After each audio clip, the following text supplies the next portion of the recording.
Hello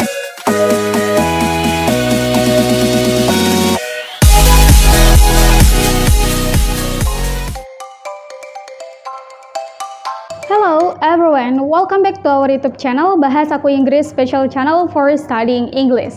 So today, still with me Miss Jijah, and in this video kita bakal bahas pelajaran tentang tenses selanjutnya, yaitu present perfect continuous. Di video sebelumnya kita udah pernah bahas tenses ketiga, yaitu present perfect. Nah, sekarang yang keempat kita tambahin belakangnya jadi present perfect continuous. Oke, apa sih yang teman-teman tahu tentang present perfect continuous? Bagaimana cara menggunakannya? Kapan digunakan? Dan seperti apa pola kalimatnya? Oke, nah langsung aja kita bahas. Tapi seperti biasanya, don't forget to click like, comment, and subscribe, and the notification below because we will give you more video. So happy starting and let's enjoy the video. Oke, halo teman-teman semua, teman-teman Bahas Aku Inggris dan semua viewer yang ada. Ayo kita belajar dari rumah ya. Oke, nah sekarang ada present perfect continuous. Nah, dia ini tenses keempat. Yang harus teman-teman ketahui, present perfect continuous ini adalah tenses setelah present perfect. So, sekarang kita bakal bahas definisinya atau kegunaannya terlebih dahulu. Yang pertama, present perfect continuous ini digunakan untuk menyatakan kegiatan yang sudah dikerjakan, namun masih berlangsung hingga saat ini. Nah, teman-teman bisa fokus ke kalimat yang sudah Miss garis bawahi. Di sini Miss sudah menggarisbawahi, sudah dikerjakan, masih berlangsung. Kira-kira apa yang teman-teman pahami dari kata-kata yang sudah Miss garis bawahi? Betul, kegiatannya itu sudah dikerjakan, sudah dilakukan. Nah, tapi ya masih berlangsung, masih dilakukan sampai saat ini. Jadi, ketika kalian melakukan suatu pekerjaan yang misalkan 50%-nya itu udah selesai, tapi 50%-nya lagi itu masih sedang dikerjakan. Nah, kegiatan yang seperti itulah yang kita maksud dan kita sebut dengan present perfect continuous. Di mana teman-teman, perfect ini dia itu menunjukkan kesudah selesaian suatu kegiatan. Perfect, sempurna. Continuous, dia ini menunjukkan kegiatan itu sedang berlangsung. Nah, masih dikerjakan, masih berlangsung. Berarti dari kode kuncinya ini aja kita udah tahu, oh dia ini udah dikerjakan nih, udah sempurna, tapi masih berlangsung. Seperti itu ya teman-teman. Oke, sekarang kita masuk ke bagian formula atau rumusnya. Nah, yang pertama ada rumus kalimat positif, di mana ada subjek. Apa aja sih itu subjek? Ya, betul. I, you, they, we, she, he, it, nama orang tunggal, nama orang jamak, benda tunggal, benda jamak, dan yang lain-lainnya. Nah, subjek plus has atau have plus been plus verb ing plus object. Nah, ini berbeda tentunya dari tenses present perfect. Sekarang kan ada continuous-nya. Berarti kan kuncinya nih, kalau ada continuous, kata kerjanya itu ketambahan ing. Benar, kata kerjanya itu ketambahan ing. Makanya kenapa di sini kita ada yang namanya been, teman-teman. Oke, been ini adalah penyebab kata kerjanya di sini ketambahan ing. Nah, kalau has have-nya ini adalah auxiliary yang digunakan. Nah, ini adalah kalimat positif. Sekarang kita masuk ke kalimat negatif. Ya, seperti yang teman-teman tahu, kita hanya perlu menambahkan not pada kalimatnya. Nah, pertanyaannya, Naruh note-nya itu di mana? Nah, naruh note-nya itu di antara auxiliary dan juga been. Jadi, subject plus has atau have plus not plus been plus verb ing plus object. Subject plus has plus have plus not. Nah, jadi not-nya ini setelah auxiliary. Plus been plus verb ing plus object. Jadi auxiliary dan been-nya ini dipisah oleh not. Bukan not-nya ini setelah been. Jadi subject has have plus been plus not. Nah, itu salah ya. Jadi posisi si not ini berada di antara auxiliary dan been-nya ini, teman-teman. Oke, kita lanjut di kalimat interrogatif. Ada has atau have plus subject plus been plus verb ing plus object. Nah, jadi sekarang posisinya juga berbalik. Apa yang berbalik? Has dan have-nya, kemudian subject. Nah, subjeknya ini berada di tengah-tengah auxiliary dan been-nya. Jadi teman-teman tidak menyambungkan has, have plus been-nya. Melainkan teman-teman memisah has atau have dipisah dengan subjek baru diikuti dengan been. Nah, teman-teman dari sini tinggal mengikuti formula atau rumus yang ada saja. Gak usah pusing duluan teman-teman, yang penting paham rumus, tapi gak perlu dihafalin segitunya, karena kalau teman-teman hafal tapi tidak paham dan tidak mengerti, nah itu ribet ya teman-teman. Oke, sekarang kita mulai masuk ke bagian contohnya aja biar gak ribet. Oke, di sini Miss sudah nyiapkan 3 example buat teman-teman ya, yang bisa teman-teman lihat. Di sini ada yang pertama bentuknya kalimat negatif.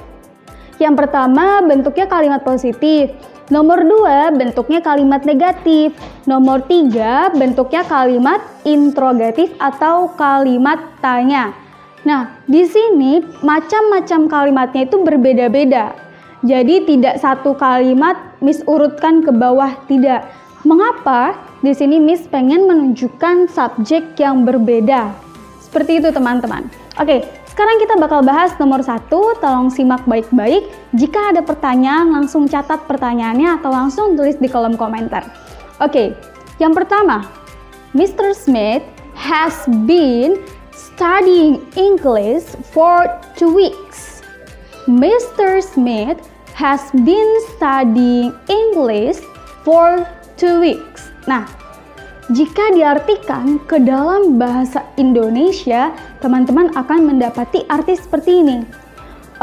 Pak Smith sudah belajar bahasa Inggris selama 2 minggu.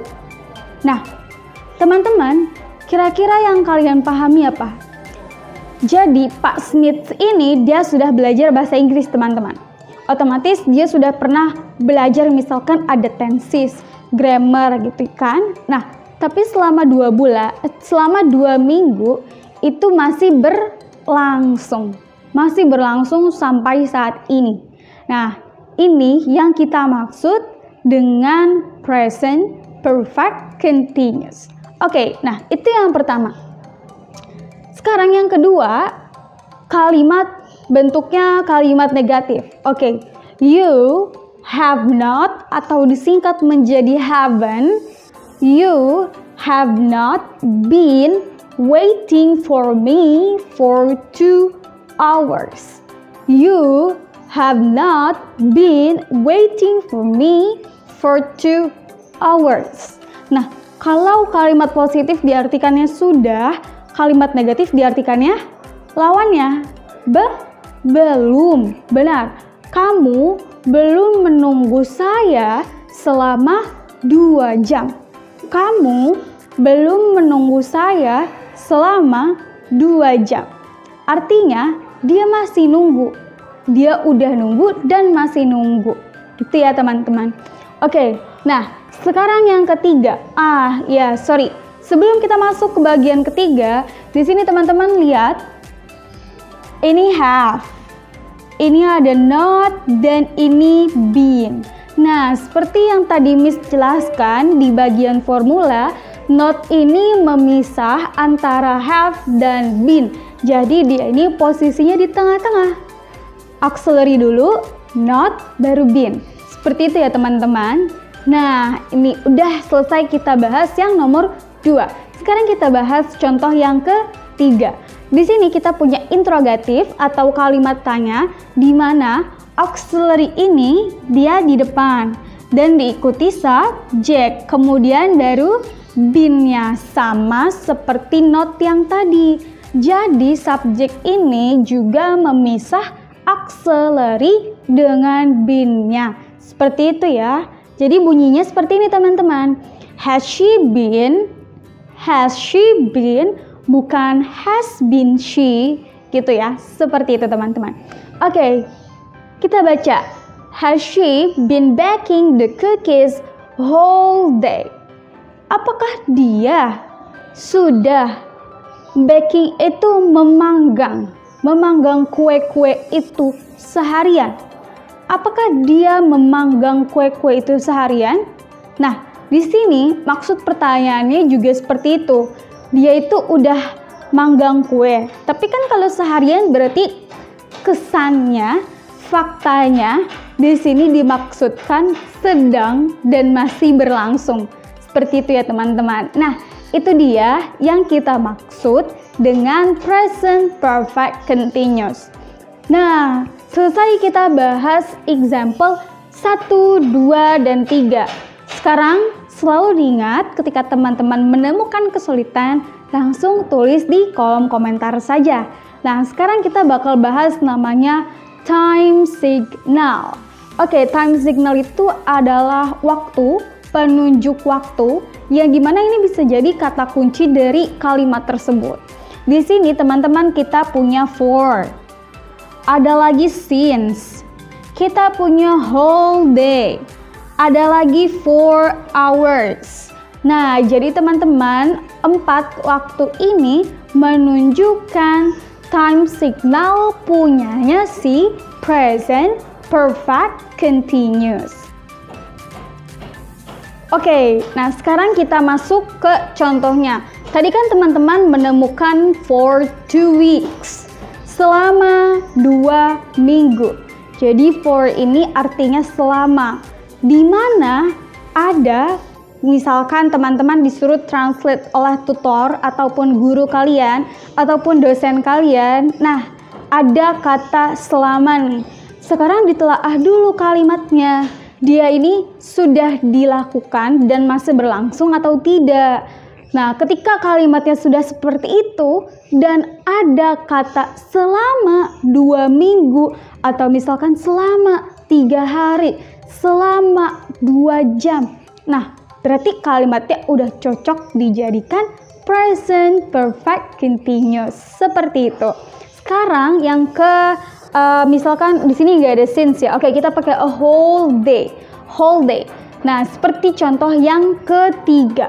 Nah, yang harus dilihat apa sebelum mentranslate kalimatnya dulu. Sudah dikerjakan atau belum? Masih berlangsung atau tidak? Dan ada kata kuncinya nggak? Time signalnya seharian, sepanjang hari.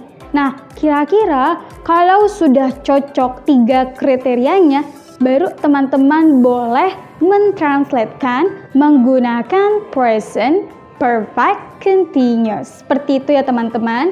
Oke, ini aja yang akan kita bahas di pertemuan kita hari ini.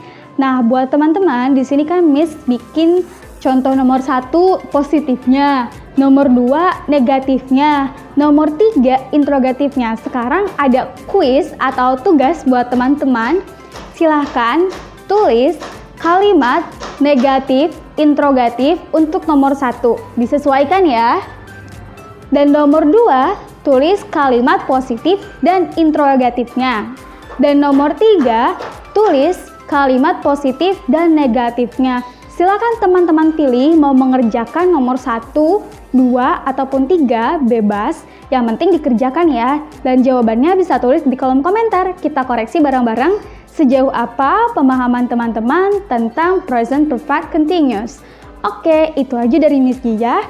Semoga bermanfaat. See you in the next occasion. Bye guys!